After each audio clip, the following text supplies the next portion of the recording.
ഇവിടെ ലഭ്യമാണ്. അതെ, AC നോൺ AC എന്നുള്ളതിന്റെ മലയാളമാക്കി കൊടുക്കുക. AC നോൺ AC അതിന്റെ മലയാളമാക്കി കൊടുക്കുക. അക്ഷരമാലയാണ് മലയാളത്തിൽ.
ഞാൻ അവരെഴുതിയിരുന്നത് നമുക്ക് ആർക്കും മനസ്സിലാകത്തില്ല, മലയാളിക്ക് അറിയില്ല.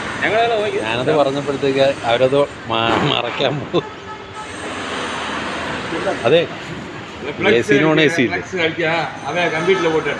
AC നോൺ AC എന്നുള്ള മലയാളമാക്കി കൊടുത്തത് മലയാളത്തിൽ ആദ്യം മനസ്സിലായി. അവിടെ അവരാണ് അങ്ങനെയാണ് അടിച്ചത്.